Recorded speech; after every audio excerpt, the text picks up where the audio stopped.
ஸ்ரீகிருஷ்ணாய பரபிரம்மணே நமः. ஸ்ரீமத்பகவத்கீதா தியானஸ்லோகாः. நமோஸ்து தே வியாசவிசாலபுத்தே புல்லாரவிந்தாயத பத்ரநேத்ர ஏன த்வயா பாரததைலபூர்ணः பிரஜ்வாலிதோ ஞானமயப்பிரதீபः பிரபன்னபாரிஜாதாய தோத்ரவேத்ரைகபாணயே ஞானமுத்ராய கிருஷ்ணாய கீதாமிருததுஹே நமः. सर्वोपनिषदो गावो दोक्ता गोपालनन्दनः पार्थो वत्सत्सुधीर्भोक्ता दुक्तं गीतामृतं महत्. वसुदेवसुतं देवं कंसचाणूरमर्दनं देवकी परमानन्दं கிருஷ்ணம் வந்தே ஜகத்குரும். அடுத்தது 4வது அத்தியாயத்தில் 36வது ஸ்லோகம். अपि चेतसि पापेभ्यः सर्वेभ्यः पापकृत्तमः सर्वज्ञानप्लवेनैव वृजिनं सन्दरिष्यसि. अपि चेतसि पापेभ्यः सर्वेभ्यः पापकृत्तमः सर्वज्ञानप्लवेनैव वृजिनं सन्तरिष्यसि. இந்த ஸ்லோகத்தில் பெருமாள் என்ன சொல்கிறார் அப்படின்னு கேட்டால், அவனை அர்ஜுனனை கூப்பிட்றார். சார் என்னென்ன கூப்பிட்டுட்டு சர்வேபியா சர்வேபியா இந்த ஊரில் இருக்கிறதுல எல்லா தப்பும் அவன் தான் செய்கிறான் ஒருத்தன்.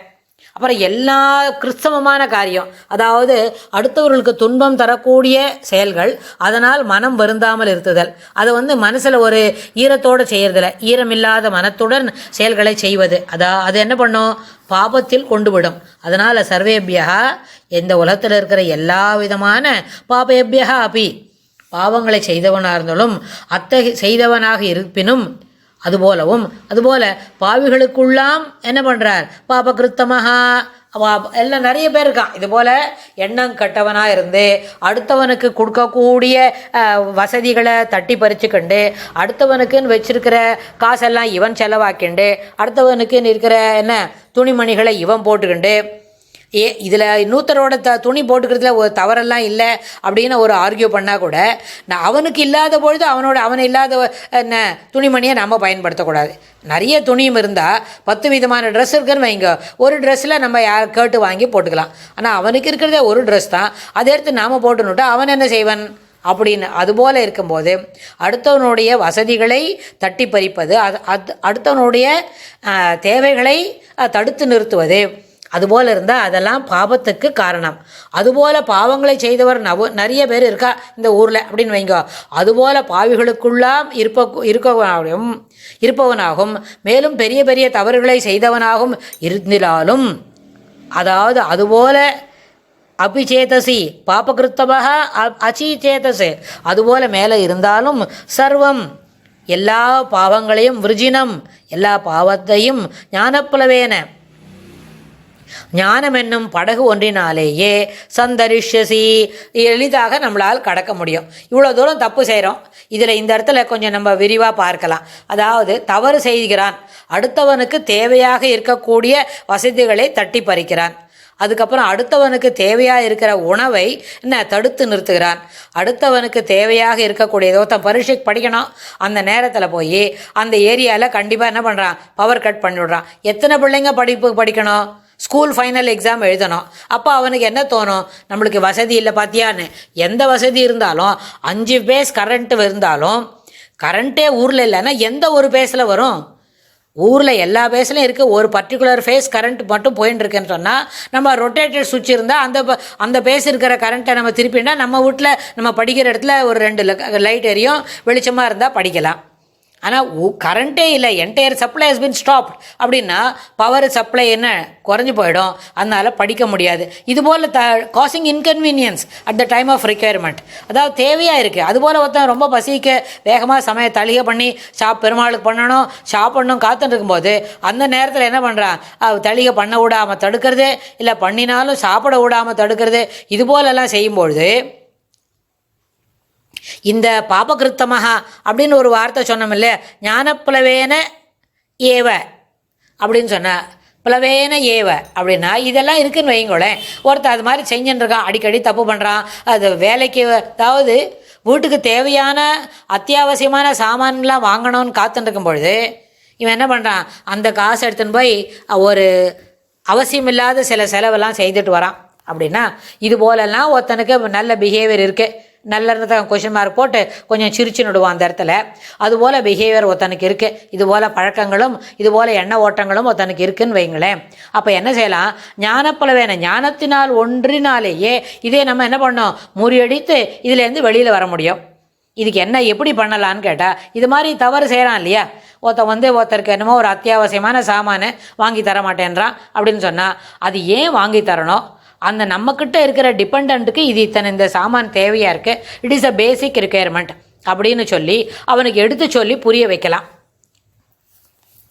ஒரு நாளில் புரியல அப்படின்னா கூட தொடர்ந்து ஒரு வாரம் 10 நாள் போல் whenever he is doing like this, எப்பொழுதெல்லாம் அது இதுபோல் அவன் தவறு இழைக்கின்றானோ அந்த நேரத்தில் நன்னா கூப்பிட்டு பக்கத்தில் உட்காந்து வச்சு இதுபோல் அவள் பரீட்சைக்கு படிக்கணும்னு வச்சு அவளுக்கு வாங்கி கொடுக்குற அந்த வெள்ளை பேப்பரை வாங்காமல் வரக்கூடாது, கொஞ்சம் லேட்டாக தான் வாங்கி கொடுக்கலாமே அப்படின்ற ஒரு போஸ்ட்போன்மெண்ட், அதாவது அது ப்ரோகாஸ்டினேட்டிங் அப்படின்னு சொன்னால் அர்த்தம், அப்புறம் நாளைக்கு பண்ணலாம், இப்போ பரீட்சைக்கு படிக்கணும் தானே, படித்தா போகிறாதே இப்போவே எதுக்கு பேப்பர் அப்படின்னு சொல்லி செய்ய வேண்டிய அத்தியாவசியமான வேலையை தள்ளி போடுறது. அப்போ என்ன ஆகும்னு கேட்டால், அந்த படிக்கிறவனுக்கு நமக்கு பேப்பர் அதாவது எல்லாம் வாங்கி தயாராக வச்சுன்னுட்டு எந்த டிஸ்டர்பன்ஸும் பேக்லாகில் இல்லை, மனசில் பேக் ஆஃப் த மைண்டில் எந்த மாதிரி தவறான யோசனையும் இல்லைன்னா மனம் முழுதுமாக ஒருமுகப்படுத்தி என்ன பண்ணலாம், கவனத்தை முழுவதும் நேராக்கி பரீட்சைக்கு படிக்க முடியும். இது இல்லை, பென்சில் சீவிக்கலை, அப்புறம் பேனா 2-3 ரீஃபில் போட்டது இல்லை அப்படிலாம் நம்ம கேட்ட துவங்கினா நம்மளோட எண்ண ஓட்டங்கள் என்ன பண்ணும்,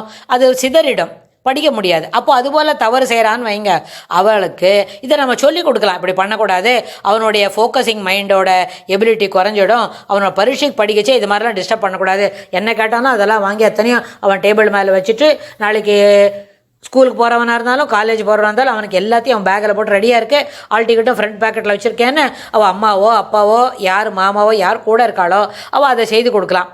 இதுபோல் செய்தால் அடுத்தவனோட தன்னம்பிக்கையை இது வளர்க்கும். பரீட்சை எழுதுறவனுக்கு இவனுக்கு நம்ம எல்லாம் செய்து கொடுத்தோம்னு ஒரு சென்ஸ் ஆஃப் ஃபுல்ஃபில்மெண்ட் வரும். இதை என்ன பண்ணலாம், ஞானத்தின் ஒன்றினாலேயே இதை தடுத்து நிறுத்த முடியும்னு சொன்னால், இதுபோல் எந்த தவறெல்லாம் செய்கிறாளோ, எதானாலும் அம்மாவுக்கு சாப்பாடு போட மாட்டேன்னு சொல்லவனாக இருந்தாலும், இல்லை வெளியில் கூட்டின்னு போக மாட்டேன்னு சொல்லவனாக இருந்தாலும், கோவிலுக்கு போகிறவாளை தடுத்து நிறுத்த எந்த தவறாக இருந்தாலும், இப்போ அத்தனை தவறையும் நம்ம சொல்லணும்னு அவசியம் இல்லை. இது மாதிரி எந்த இடைஞ்சல் பண்ணுறவனாக இருந்தாலும், எந்த தவறு செய்கிறவனாக இருந்தாலும், அந்த தவறு செய்வது தவறு, அது ஏற்புடையது அன்று, அதை என்ன பண்ணோம், திருத்தி கொள்ள வேண்டும் அப்படின்றத பொறுமையாக தெளிவாக ஒருத்தன் எடுத்து சொல்கிறான்னு வைங்கோ, அவனுக்கு என்ன பண்ணும், நாளடைவில் இது சிறப்பாக புரியும். அதனால் இப்போ செய்யக்கூடிய தவறுகள் என்ன பண்ணும், திருந்தி இருக்கும் பொழுது இதெல்லாம் தெளிவாக புரிஞ்சிடும்னு வைங்க. அப்போ என்னாச்சு, எது தவறோ அந்த தவறுக்கு இருக்கக்கூடிய ஞானம், அதுலேருந்து என்ன பண்ணும், வெளியில் வரத்துக்கு தேவையான ஞானம் ஒளி அதை கொடுத்த பிறகு தான் அதுலேருந்து என்ன பண்ண முடியும், அவன் வெளியில் வர முடியும். அதனால தான் என்ன பெருமாள் என்ன சொல்கிறார், இந்த ஞானம் என்றது என்ன, இந்த இருட்டாக இருக்க தப்பாக பண்ணிட்டு இருக்கமே அந்த தப்புன்ற கஷ்டத்துலேருந்து வெளியில் வரத்துக்கு ஞானம் என்கின்ற படகு உபயோகப்படும். இந்த ஞானம் என்கின்ற படகு என்ன பண்ணும், ஒன்று தாய் தந்து சொல்லி கொடுக்கலாம், அவனுக்கே புரியலாம், எடுத்து சொன்னோடனே மனசில் வாங்கிக்கலாம் அப்படின்னா அப்பொழுதுதான் அது he will realise, he will go for என்ன பெருமா பழசெல்லாம் இவ்வளோ தப்பு பண்ணிட்டோமே, அடடா இத்தனை நாளே இந்த இவாளுக்கெல்லாம் இவ்வளோ இடைஞ்சல் பண்ணியிருக்கோம், ஐயோ சாரி வெரி சாரி அப்படின்னு நினைப்பான் இல்லையா. அந்த பென்டப் மைண்டு அது அவனுக்கு வரும். அது எப்படி வந்தது, இந்த ஞானம் என்கின்ற ஓடத்தில் ஏறிய பிறகு இதுபோல் ஒரு எண்ண ஓட்டங்கள், அந்த ஞானம் என்றது என்ன பண்ணோம், அந்த ஓடத்தில் வந்தோடனே ஞானம் வர வர ஓவர் த பீரியட் ஞானம் தெளிவாகும் போது அதில் தான் நம்ம அந்த படகுல தான் நம்ம பயணிப்போம். அப்படி பயணம் செய்யும் பொழுது தெளிவு பிறக்கும். தெளிவு பிறந்தால் தான் செய்த தவறுகளை எண்ணி வருத்தப்படவும் இயலும். மறுபடியும் மீண்டும் அதுபோல தவறுகளை செய்வதற்கு தன்னை செய்வதற்கு என்ன பண்ணான், தயங்குவான், அதில் தன்னை விடுவித்து கொள்வான். இது எல்லாமே சாத்தியம்தான். அதனால் பெருமாள் என்ன சொல்கிறார், விர்ஜினம், அதாவது எத்தகைய பாவமான செயல்களை செய்பவனாக இருந்தாலும் கொடும்பாவியாக இருப்பினும் சர்வம் எல்லா விர்ஜினம் எல்லா பாவத்தையும் ஞானப்புலவேன ஏவ ஞானம் என்னும் படகு ஒன்றினாலேயே நன்கு கடந்து வருவதற்கு வாய்ப்பாக அமையும் அப்படின்னு இந்த ஸ்லோகத்தில் பெருமாள் சொல்லி கொடுக்குறார். அடுத்த ஸ்லோகத்தில் இன்னும் என்ன சொல்கிறாருன்னு நம்ம தெரிஞ்சுக்கலாம். ஸ்ரீ கிருஷ்ணாய துப்யம் நமஹ.